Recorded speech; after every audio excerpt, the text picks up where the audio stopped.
The flickering dim light above the cracked bathroom mirror buzzed, casting a gray haze over my reflection.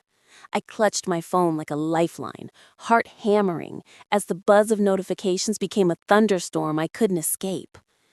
"Did you see the pics?" a voice hissed behind me. I spun around. Alex Park, smirking, so satisfied it made my skin crawl.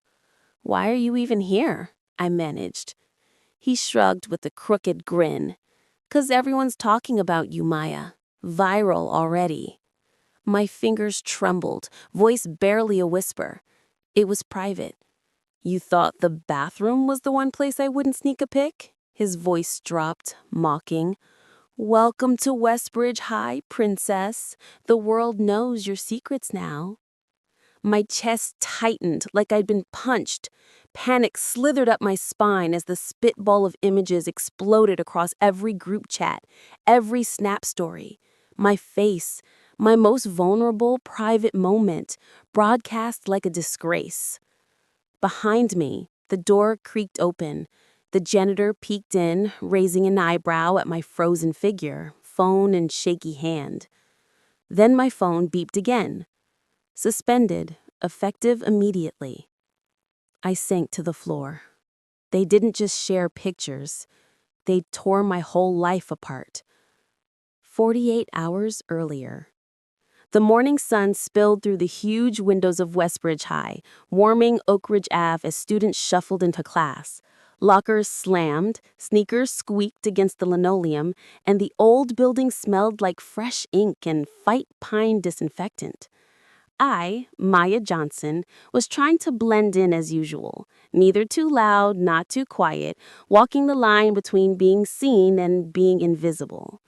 Sarah Rivera, my longest friend, fell into step beside me, her calm voice carrying like a tether. "Hey, you ready for the history test?" she asked. Her soft, steady tone kept my nerves steady. "Sorta, but there's a lot on my mind," I admitted. Westbridge was a pressure cooker. Everyone had to look perfect. Perfect grades, perfect online image, perfect reputation. I was good at hiding my struggles beneath guarded smiles and quick jokes. But even I had secrets, especially when it came to my parents. More on that later. I ducked into the bathroom during lunch, craving a moment of peace before the chaos of the afternoon. Only that moment was about to get stolen. What did I want? To exist without being judged or dissected, to be seen for who I really was. Not the girl my strict dad thought I should be, or the version Alex and his crew twisted behind my back. What I feared? Losing everything that mattered. My family's love, my friends' trust, my own sense of self. And worst of all, the silence that would swallow me whole. Alex Park? Outwardly, he was the golden boy. Charming, magnetic, the kind of kid who could make or break your social standing with one smirk. But behind that grin sat envy, a hunger for control, for power over others that he masked with teasing slang and slick confidence. His charm was a weapon. Sarah, my rock, the one who never asked why when I was distant, who fought quietly beside me even when it got messy. Jordan Ellis, the new guy, quiet, artsy, always sketching in his notebook, he saw through the performative layers everyone wore. He made me feel less alone, though I wasn't ready to say it out loud. 2 days before the burst, I noticed odd glances at school, whispers that stopped when I turned my head. Then my phone buzzed with a strange DM from an unknown number. Unknown. Big news dropping soon. Bet you won't survive the week. I tried to brush it off, some prank probably. But Alex's chilling jokes didn't help. At lunch, he handed me a folded note with his trademark smirk. "Got a new hobby, exposing fake queens. Stay tuned." Sarah leaned in, eyeing Alex warily. "Maya, I don't like this. He's messing with fire." "It's just words," I told her, but my gut twist. Later, I caught whispers about a certain private moment soon to go viral. The school's digital pulse quickened. Snap stories teasing, messages flying, tension rising like static. The bathroom, my safe zone, now felt like a trap. Then it happened. In the bathroom, my phone was stolen. No, not stolen, but snapped. The reflection of my unfiltered self, caught in a moment of vulnerability, captured without consent. Minutes later, anonymous threads blew up. Screenshots leaked.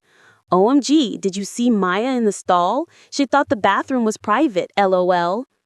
One text from my mom shook me. Mom, we need to talk when you get home. This isn't the behavior we expect. Sarah confronted me quietly after class. You're not alone. But the damage was done. Rumors crossed the school like wildfire. The weight of it settled like lead in my chest. And worse, the school called for a disciplinary hearing. Suspension was inevitable.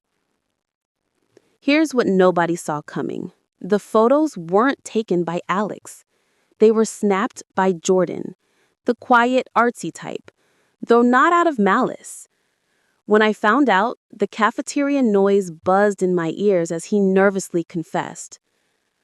I took the picture before Alex got to it, Jordan murmured, avoiding my eyes. You looked scared, like you wanted to disappear. I thought maybe... What? I interrupted, voice breaking. To keep it safe, to edit it, blur your face, protect you. But then, Alex got hold of the originals. Jordan's protection only gave Alex the ammo to cut through. It shifted everything. Betrayal wasn't black and white. The problem wasn't just Alex's cruelty. It was how even the people closest to me had messy, complicated roles. Jordan's silence and my shock left me shattered. I sat on the bleachers after school, phone buzzing nonstop. Tears blurred the river of insults, pity, and fake pity flooding my screen. Why would you even post that? A girl shouted as I passed the cafeteria. Sarah pulled me aside, voice firm yet gentle. They don't get to define you, Maya. Not like this. I wiped my face, voice raw. They didn't just share pictures. They tore my whole life apart. At home, my dad's tone was heavy with disappointment and scripture citations. Your choices carry consequences, Maya. We raised you to walk the path of truth and honor. I'm not the girl you think I am, I whispered, clutching the doorframe as it seemed to close around my heart. Principal Daniels called me into his office, the fluorescent lights washing away every color like a harsh spotlight on my mistakes. You understand the severity, Maya. Suspension is non-negotiable. I didn't want this, I said, fierce now. The real betrayal was never about the pictures. It's about who decided I'm less than human for a moment they caught. Alex smirked from the back of the room, emboldened. Face it, Johnson. Everyone's got a side. Yours just got exposed. Then Sarah stood, calm but resolute. No, Maya deserves more than silence. We need to talk about consent, privacy, the toxic culture here, not just punish one girl. The room fell silent. Even Alex's grin faltered. This wasn't just my battle. It was ours. I got suspended for a week. School's official letter a cold slap. But Sarah helped me start a petition for digital privacy workshops. Jordan agreed to create posters for the campaign, his art speaking the words we struggled to say. At home, things were rough. My dad's faith still a barrier, but cracks formed. My mom, quiet but supportive, offered me a small smile at dinner. We'll figure this out, she said softly. My world felt fractured, but not finished. I was learning who I really was, past the shock and betrayal. They said the bathroom was my safe place. But what I learned, when privacy's the first thing stolen, Your real strength comes from within. I'm still here, still fighting. And this story, the one they thought they owned, belongs to me now.